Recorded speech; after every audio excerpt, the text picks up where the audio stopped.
You're listening to Ideal Practice, episode number 46.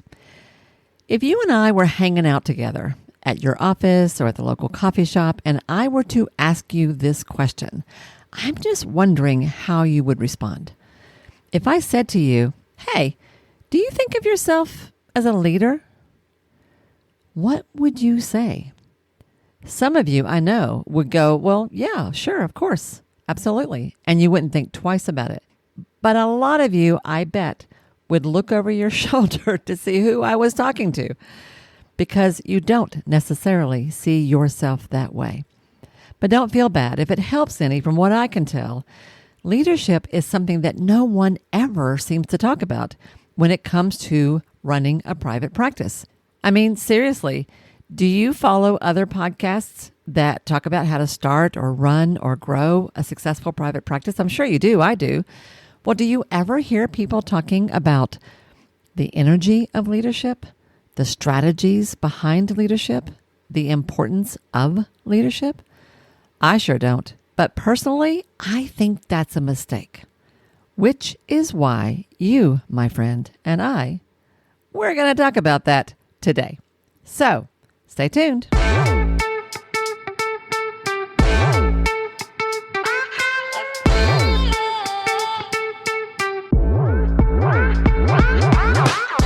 Hi, I'm Wendy Pitts Reeves, and with over 2 decades of experience in the private practice world, I've built my 6-figure business while learning a lot of lessons the hard way.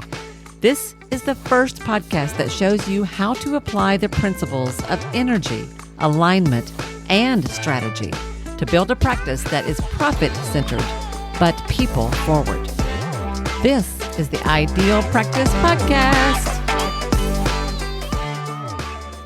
Hey guys, and welcome back. This is Wendy. Thank you so much for tuning in to another episode of the Ideal Practice Podcast. I love hanging out with you here, and I hope you guys are doing all right. At the day that I'm recording this, a massive winter storm is hitting the Northeast, or not the Northeast, heck, the whole northern half of the country. And I am really feeling sorry for you guys because here in East Tennessee, it's beautiful. We got daffodils blooming. It's like in the 70s today, which is just totally nuts, actually, even for us. Such a weird contrast, right? And I know it's kind of an odd thing. And I hope you guys are staying safe wherever you are. I myself spent the morning out running errands. So much fun. I went and got a haircut, went and got a car wash, and then I went to my local municipal building, our city hall, to sort out a little bit of a tax mess around my practice. I moved my practice from an office in town, been back home for a while, and then back to a new office in town. And that simple shift seems to have totally confused the tax folks at the city and county where I live. So I had to go sort all that out, which is one of my least favorite things to do. It wasn't about a lot of money. It was mostly about a whole lot of red tape. But oh, my Lord. But I had set an intention for myself this week as I was planning out my calendar for the week. I thought, I am going to go deal with that in person with these people and get this stuff fixed on Thursday. And so I did. And it strikes me as I was sitting down to record this, how perfect that is for setting up what I want to talk about today. Because whereas you might hear me say, I had to go deal with a tax mess with the city hall as, one of those pains that we just have to deal with when you run a business. I also would describe that as a small but important act of leadership on my part. And I'll explain more what I mean by that in a moment. You'll hear more about that as we go. So I was inspired to talk about this concept because I find myself talking about it a lot with my clients. And as I was working through various episodes here on the podcast, I was struck by something that Allie Boehm said back in episode 39. Do y'all remember her? Do you remember Allie? She was so much fun. She was the massage therapist in Colorado who at one point had built a really cool sounding group practice and then realized at some point that that really was actually not ideal for her and what she wanted. And she closed the whole thing down and made a lot of important changes in her business. that led her to a lot of discoveries that really has brought more joy and more ease into her own life. You ought to hear that. If you haven't heard it, it was a really fun conversation. But in the middle of that episode, Allie told a story. I've forgotten what the context was, honestly. I just remember the story. She said something about how she'd had a contractor who had done some work for her on her building, her office, that also would come to her for a massage every now and then, and that he stood her up a few times, and that no way she was going to let him get away with that. And that was kind of part of I think she was talking about the growth that she personally had to go through as a practice owner in terms of learning to step into what we're going to be talking about today. So she said something like, oh my gosh, yes, I'm going to charge him for that. I mean, when somebody doesn't show up, you still took a shower. You still got yourself there. You cleared your schedule so you could be there. Yes, they should pay for that time. And I remember laughing when she said, you still took a shower. But I also remember that I told her back then that was an act of leadership on her part, because that is indeed how I think about this. And I have found myself thinking about this concept a lot because it comes up so often in my conversations. I talk about it a lot, or I find myself talking about it a lot with my coaching clients who are all some sort of a healing art professional who runs some kind of a practice. They're not necessarily therapists. They do lots of different things. But this comes up a lot. I also find myself talking about it with my counseling clients, my psychotherapy clients, who tend to be women who are, let's say 40s and up, give or take, and tend to sort of be in a leadership position in their professional life and often in their personal life, whether or not they see that. It's just funny how often this comes up. Anyway, through my own experience and through some of the struggles that I've seen you guys have, I have come to realize that your ability to own your role as the leader of your business and your ability to lead is critical to your success in private practice. Whether you are a one-person show or whether you have a group or a team, whatever. I'm going to show you what I mean by that. I want to walk through about at least 3 areas that I can think of in your practice where you simply must own your role as the leader for all kinds of reasons. And I'll go over all that in a moment. But to get us kind of started, to sort of set the stage for this, I want to talk about a concept first that I also speak to my people a lot about. And it is the idea that you must be, quote, at cause, unquote, in your business. At cause versus being at effect. Now, what do I mean by that? When you are at cause in your practice, it means that you own it all. You own the success. You own the things that don't work so well. That when it goes well, you take all the credit. And when it doesn't go so well, you take all the credit. It means that you own the responsibility for everything that happens in your business. It is a place of empowerment. And let me say that a different way. It means that you own the response ability, the ability to respond to whatever's happening in your business, which is a much better place to be than at effect, which is when things happen to you.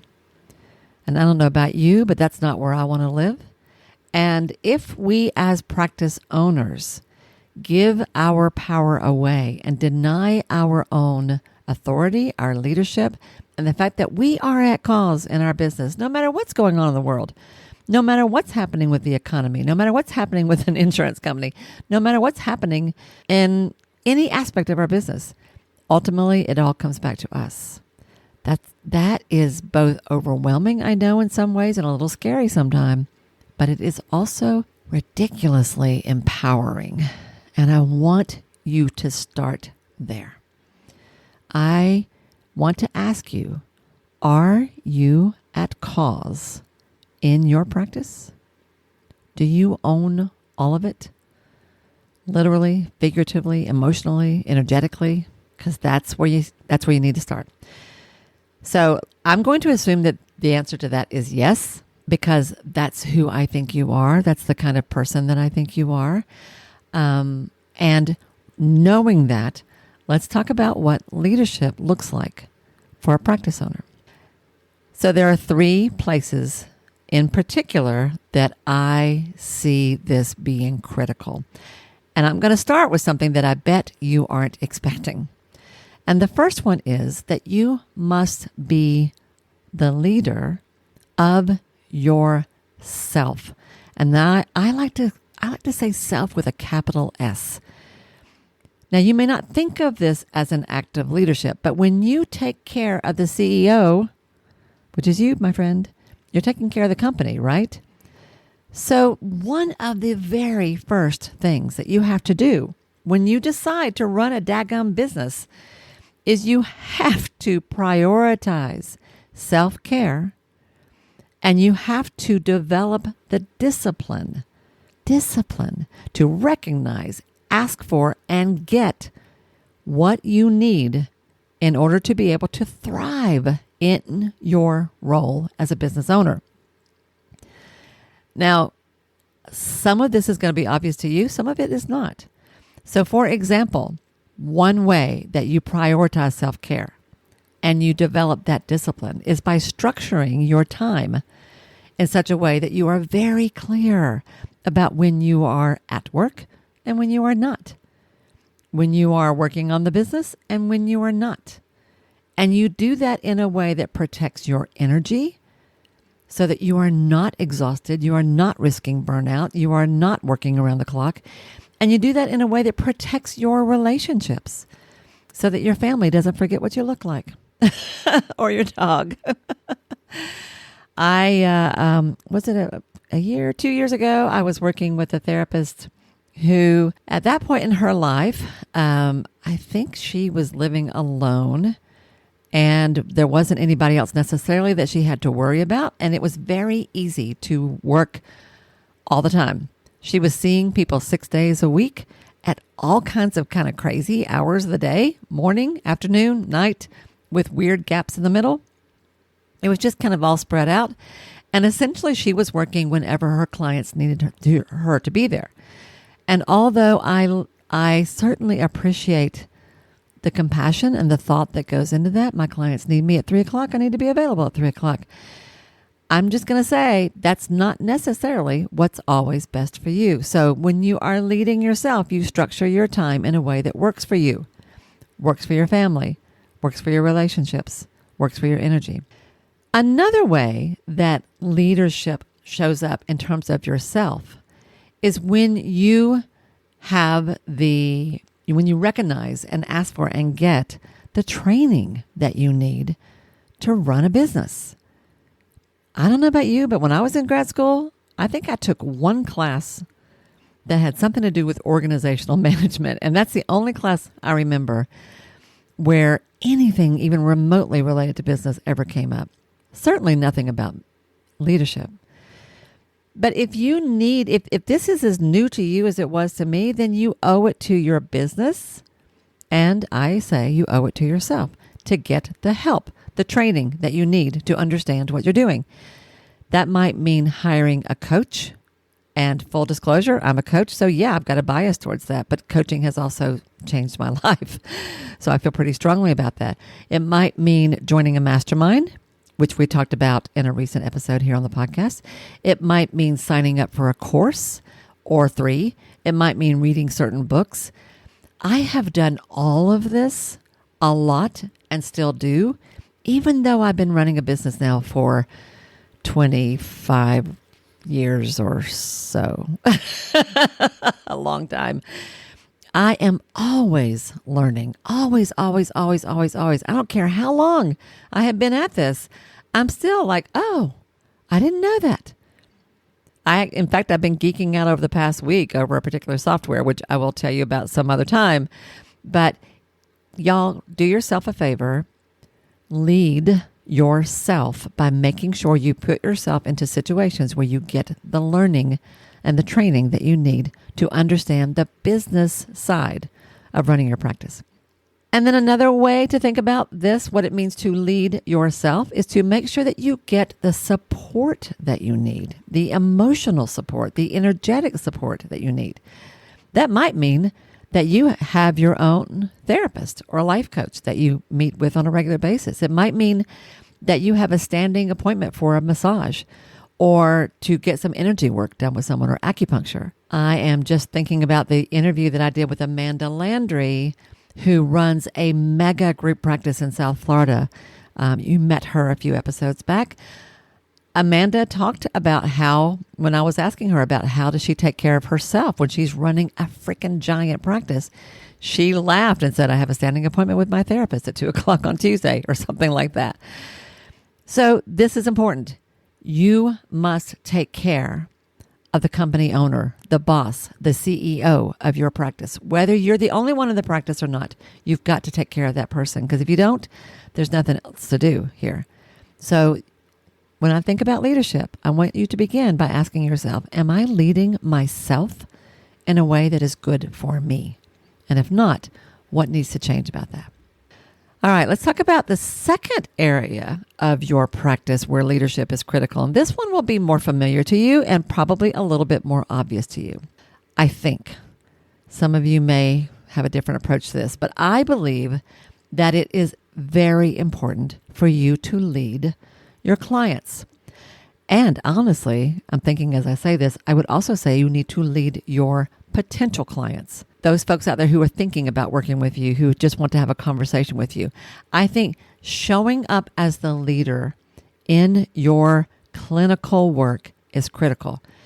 Now, we can look at this in two particular ways. On the sort of business strategy, the behavioral side of this, you might call this just common sense from a business point of view, setting boundaries, things like having really clear policies around how you schedule your time, how long you work with folks, how they pay you and when, whether they can contact you in between sessions and under what circumstances and in what format, when you are available and when you're not, how you handle emergencies.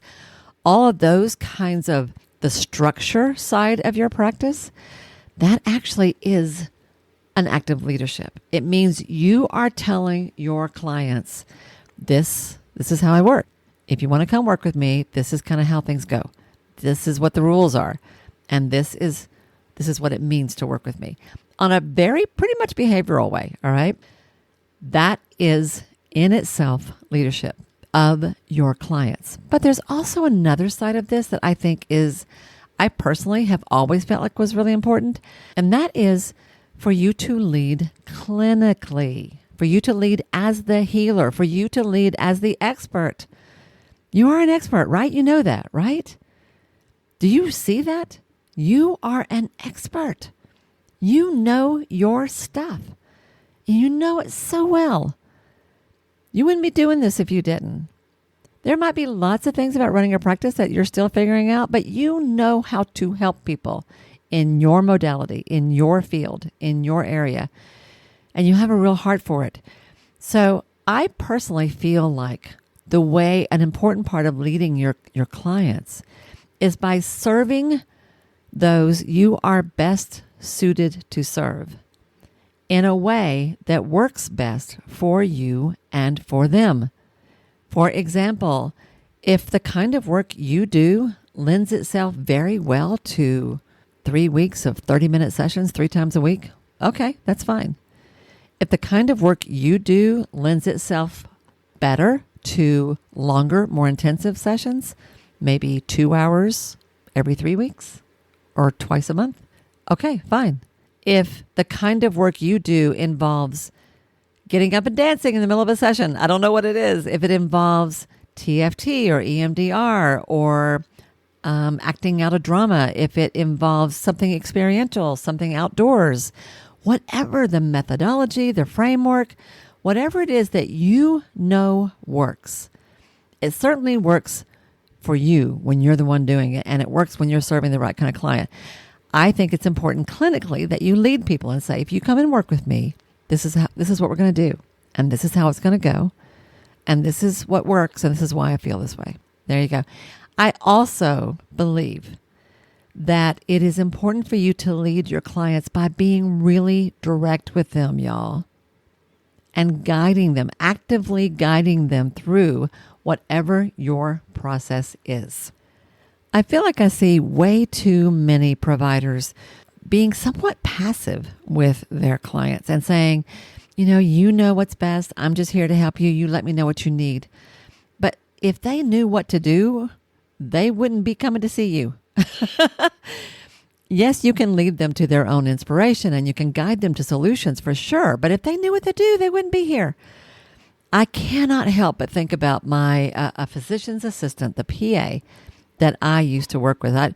My primary care doctor, pretty early on, I found myself, instead of seeing her most of the time, I ended up seeing her PA, which turned out to be a really good thing because her name was Kathy, and I will always remember Kathy. She eventually retired, and I'll tell you, I just cannot find anybody as good as she was. But what I loved about Kathy was that, by golly, she did not let me get away with anything.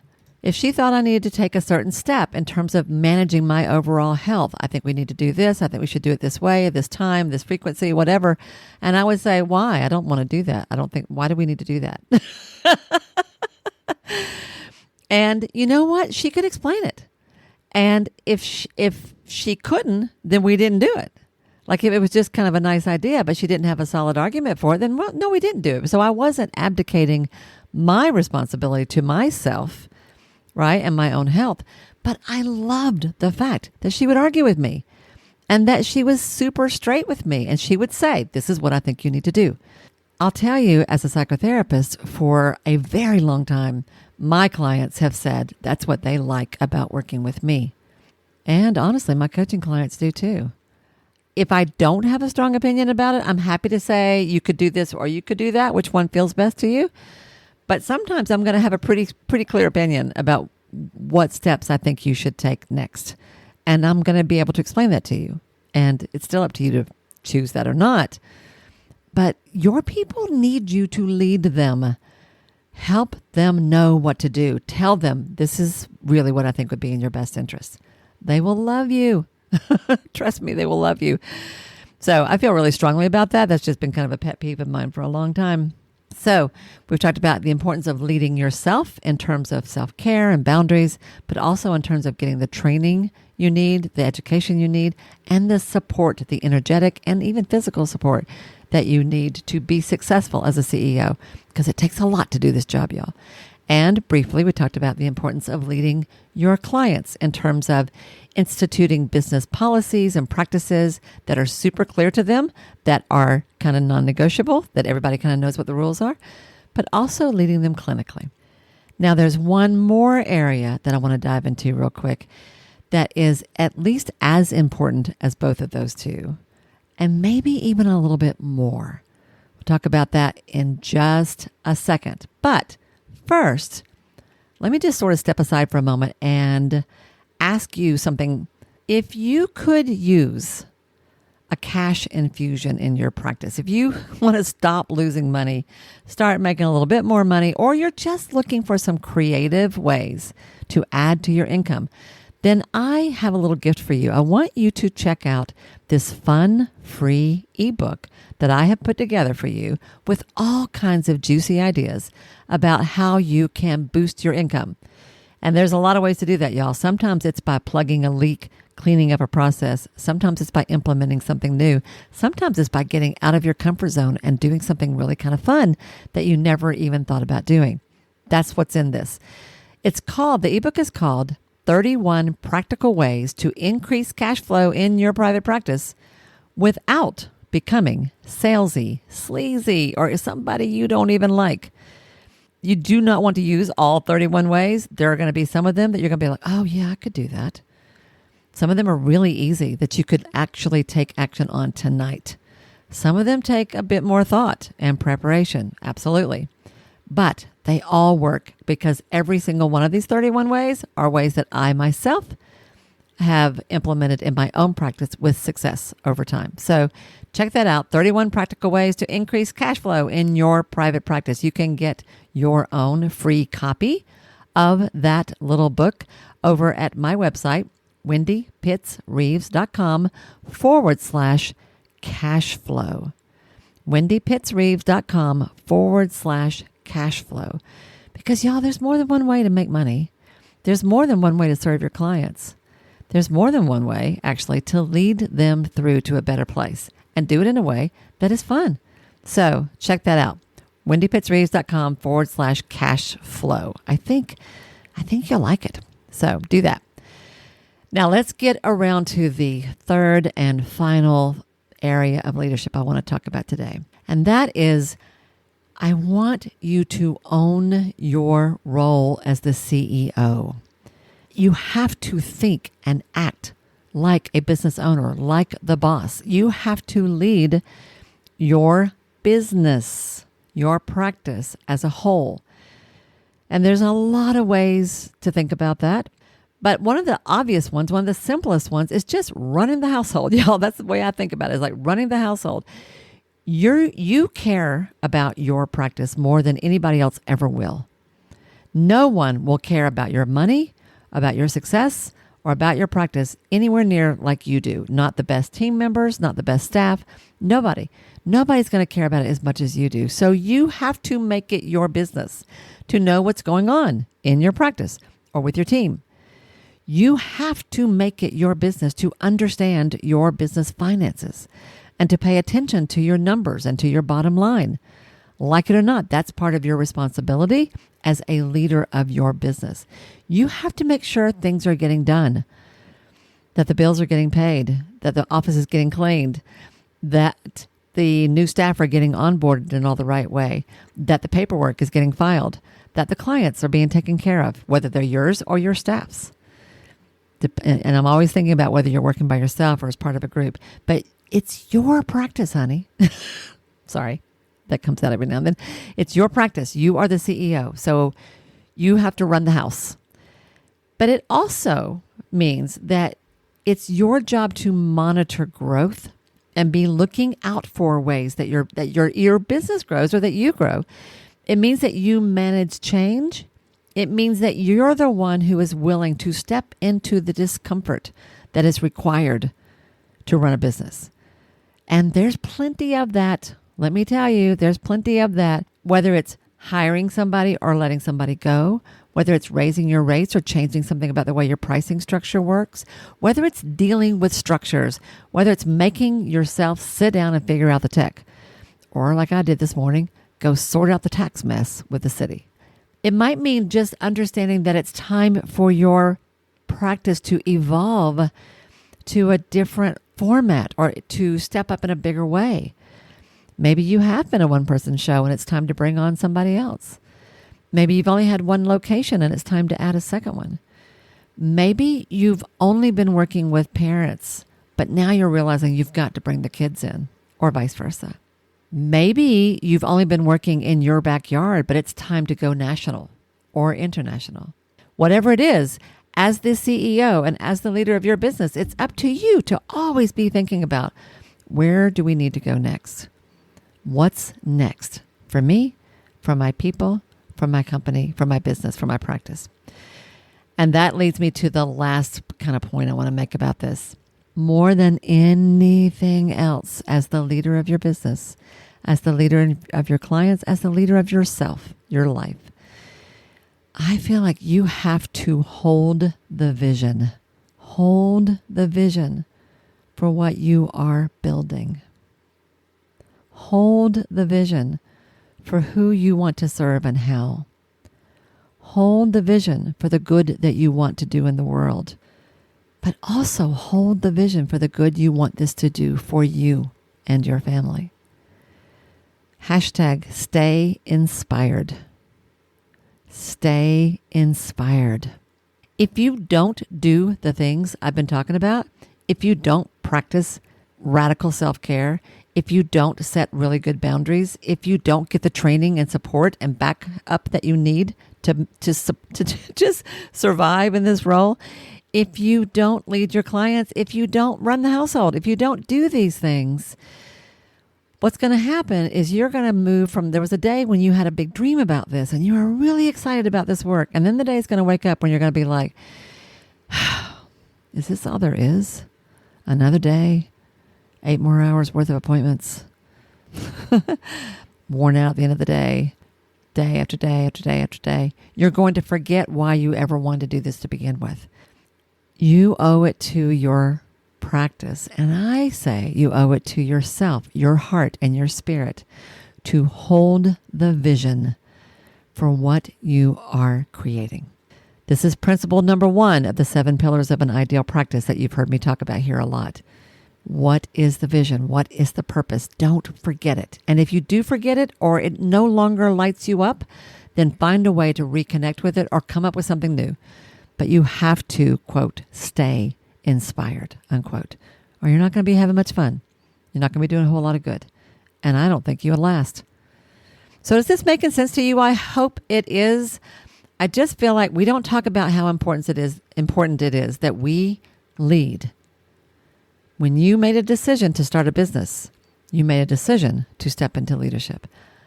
Yay for you. I applaud you. I celebrate you. I'm so proud of you. And I am so grateful for you because the world needs more people just like you.